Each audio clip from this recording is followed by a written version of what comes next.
Leitura do dia 91/365 segundo Samuel 4-6. Esse é o projeto Bíblia em 365 dias. Estaremos dia a dia cada vez mais próximos do nosso Deus Pai Celestial. Referência à leitura do dia 1º de abril de 2023 do Plano Anual. Segundo Samuel 4.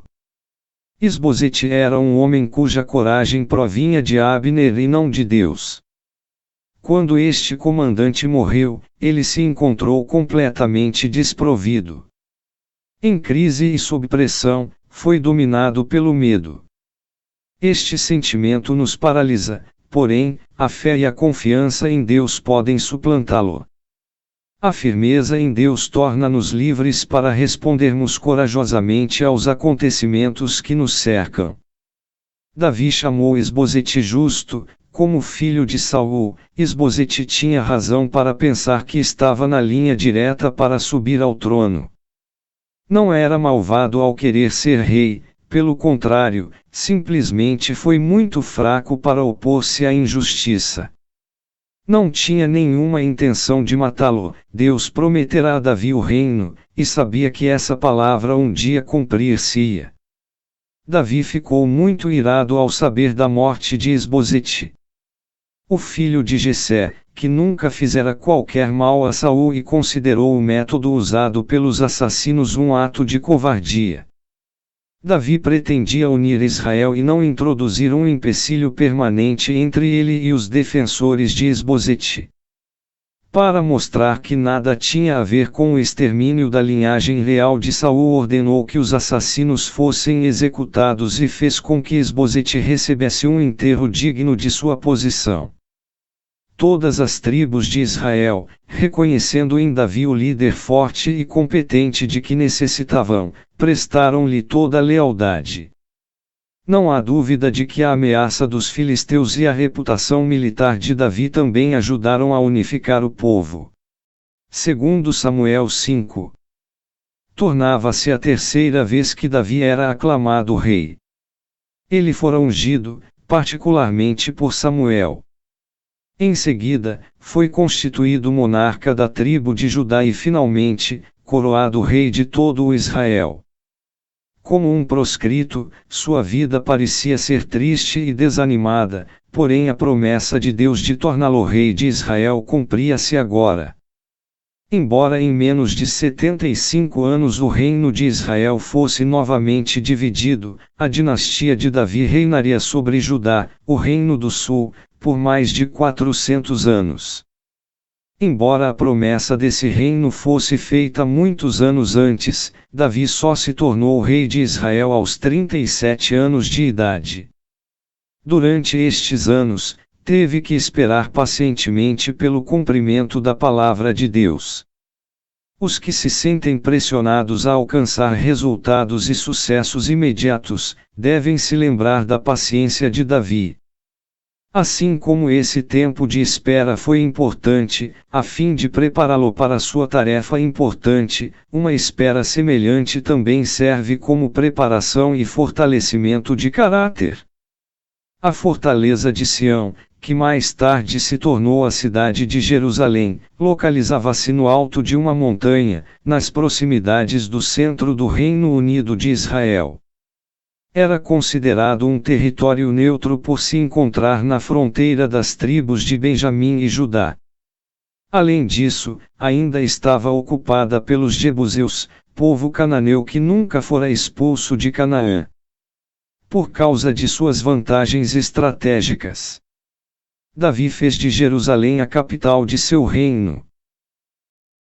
Os jebuseus gozavam de uma nítida vantagem militar e gabavam de sua segurança atrás das muralhas intransponíveis de Sião. Mas logo descobriram que esse obstáculo não fora suficiente para protegê-los, pois Davi os surpreendeu ao entrar na cidade através do canal subterrâneo de água. Somente em Deus estamos verdadeiramente salvos e seguros. Tudo o mais representa apenas uma falsa sensação de segurança. mesmo que você esteja cercado por poderosas muralhas de pedra. Uma casa confortável ou um emprego aparentemente seguro, ninguém pode predizer o que acontecerá amanhã. O nosso relacionamento com Deus é a única segurança que ninguém pode nos tirar. Reconheceu Davi que o Senhor o confirmará rei sobre Israel.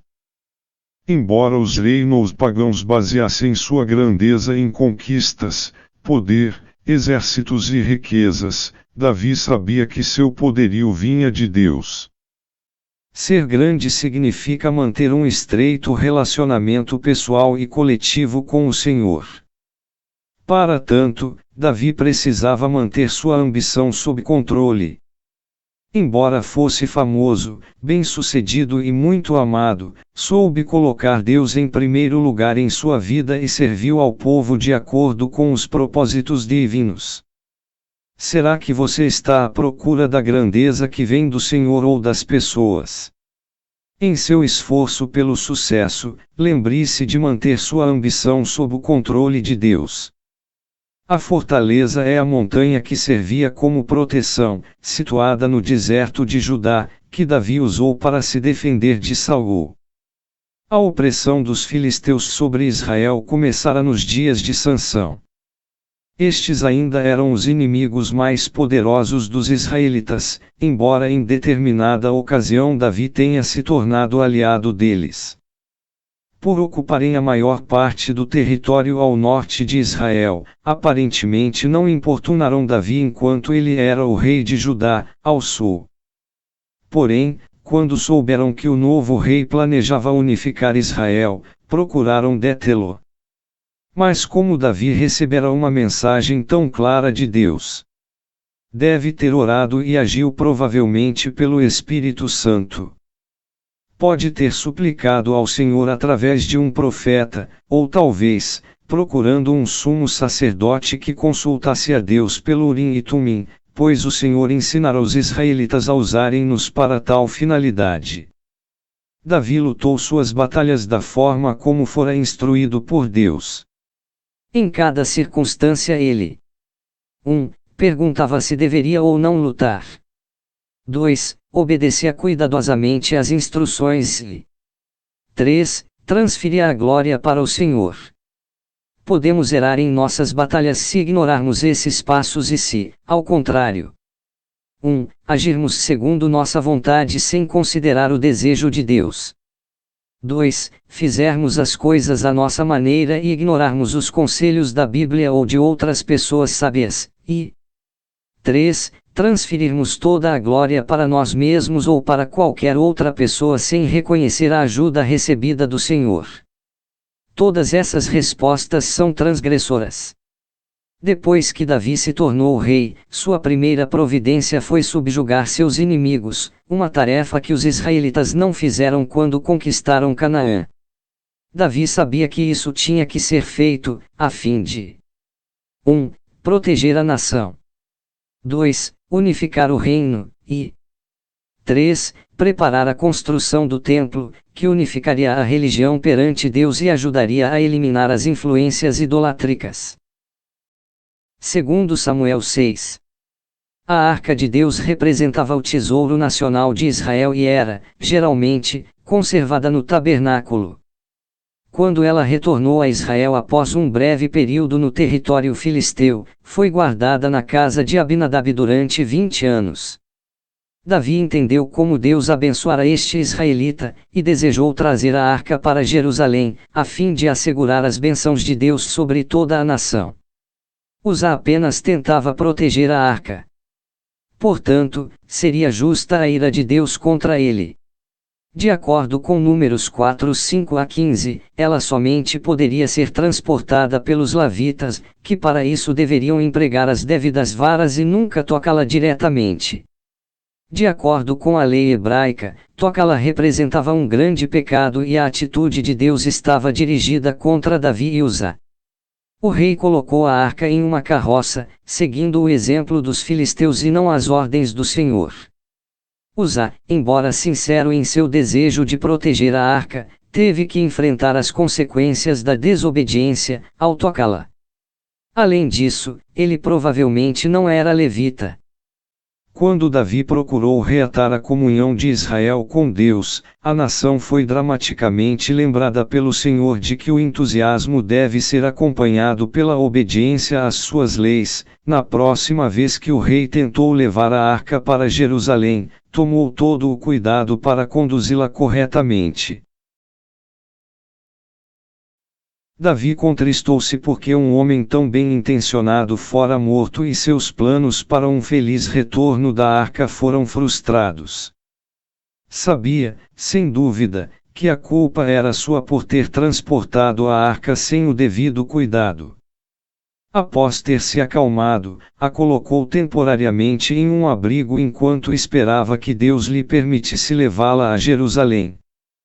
Isso também lhe deu algum tempo para planejar a melhor maneira de transportá-la.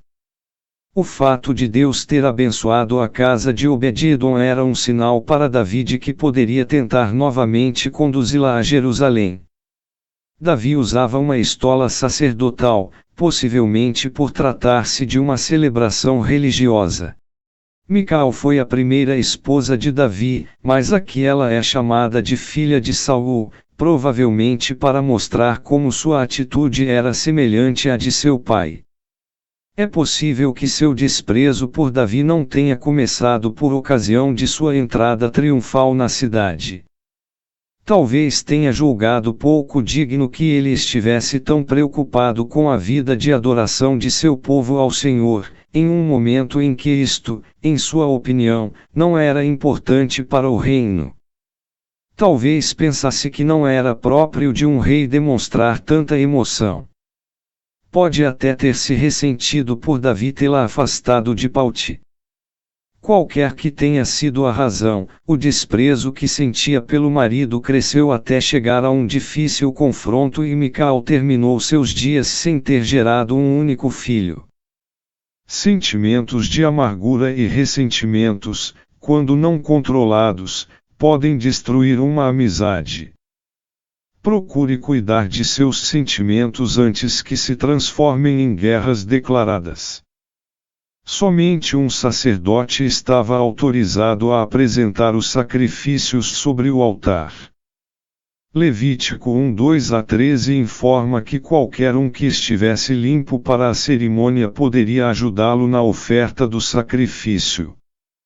Portanto, é provável que, assim como Salomão, Davi oferecera esses sacrifícios a Deus com a ajuda de um sacerdote. Salomão também o fez.